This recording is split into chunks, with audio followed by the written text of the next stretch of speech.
Donald and Douglas, the Scottish twins, did not mind what job they did. Coaches or trucks, it was all the same to them.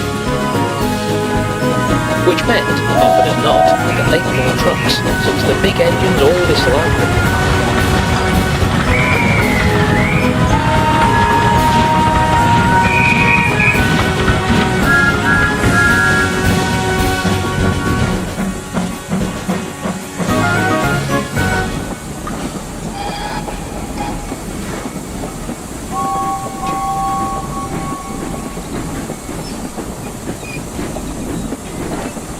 You don't really like them, do you? James asked in amazement one day. Ach, it's all work, remarked Douglas. If we didn't do it, some other body would. James marvelled. He hated trucks himself, but he had to admit that Donald and Douglas managed to make them behave better than anyone else did.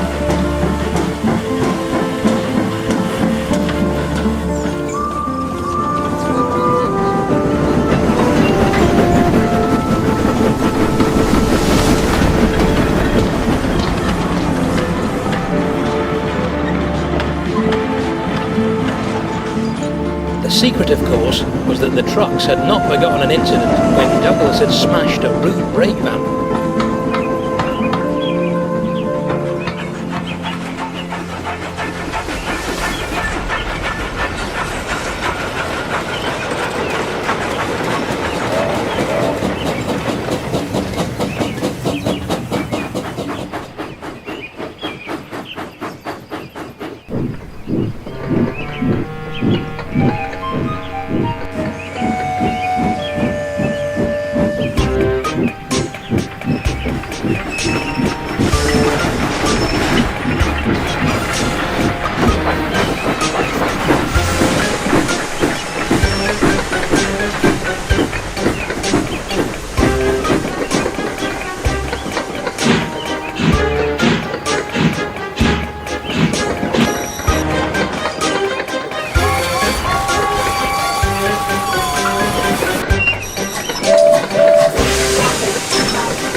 It had been an accident really, but no one told the trucks, and they still thought that Douglas had done it on purpose.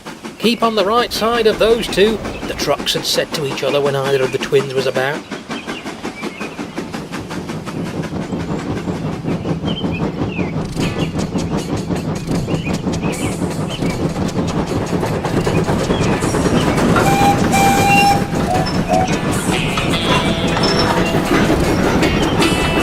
One day, Donald had to take empty trucks to the other railway and bring back loaded ones.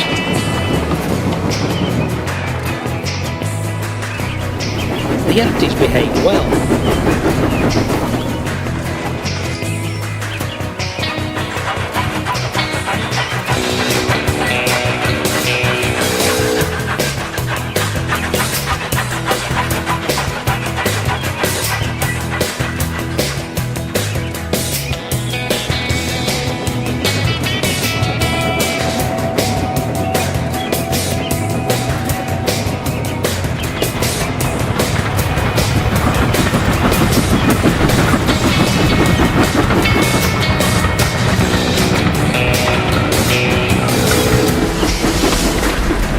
When Donald reached the big station, he was feeling good.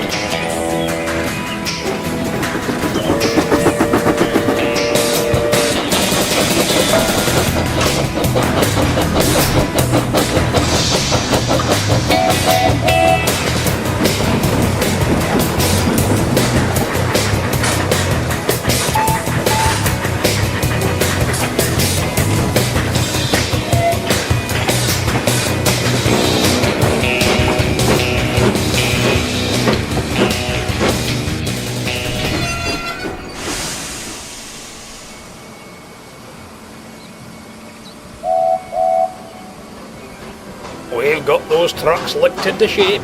He congratulated himself.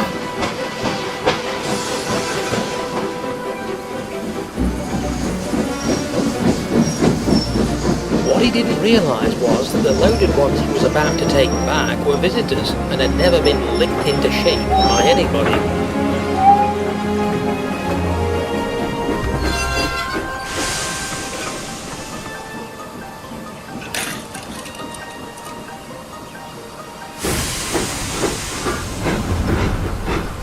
What's this? They screeched when Donald backed onto them. We want a proper engine, not an old-fashioned steam kettle. They should, of course, have known better, but then trucks never do. Old-fashioned? Snorted Donald. I'll teach you a lesson. Take that. Get the trucks to hard up. The trucks sniggered. He's cross, they whispered. Let's have some fun.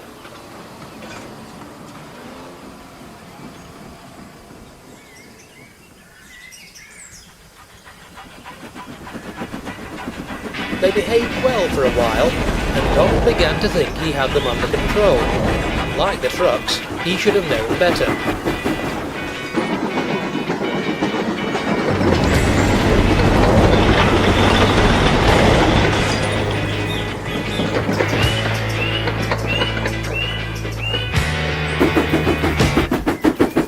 By the time they reached the workstation, an axle box on one of the trucks had run hot, and they had to shunt that one off the train. At the next station, the guard had to fasten a brake rod which had slipped on, accidentally on purpose. One delay followed another, and Donald became crosser and crosser.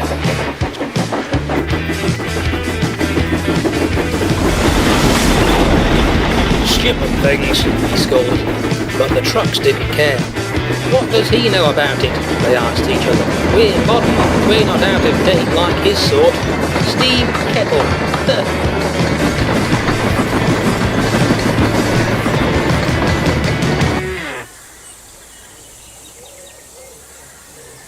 At the top of Gordon's Hill, Donald stopped so that the brakes could be checked along the train.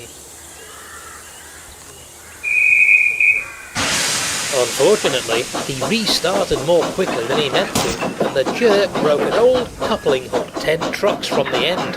Feeling the snatch, Donald's fireman looked back. They were already a little way down the hill, but coming after them and gathering speed on the slope, he saw the last 10 trucks. We've got to keep ahead of them, Donald. He said, Quick now. I just hope there's nothing in the platform at Edward Station. But we're supposed to stop there and leave some of these trucks, objected Donald. Can't help that, replied the driver. If those trucks catch us, we'll stop even earlier, because they'll knock us off the rails. What are we waiting for then?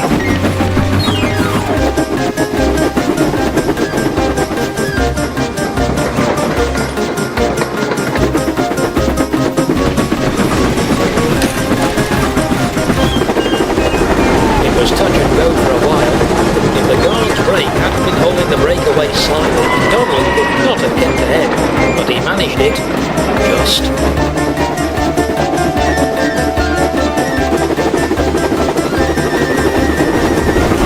They saw Edward Station ahead. Whistling loudly, Donald raced towards it while the trucks followed, screaming with fright. Quickly, the signalman summed up the situation. He set the line ahead as far as he could, and Donald clattered by safely.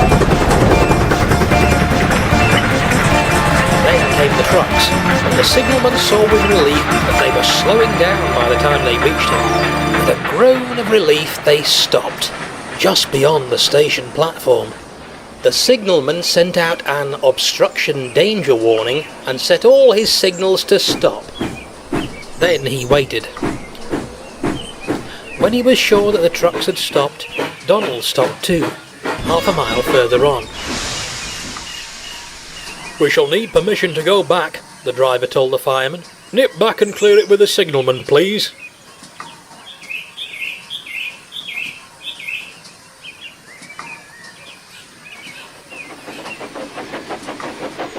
When he had permission, Donald was able to go carefully back towards the trucks.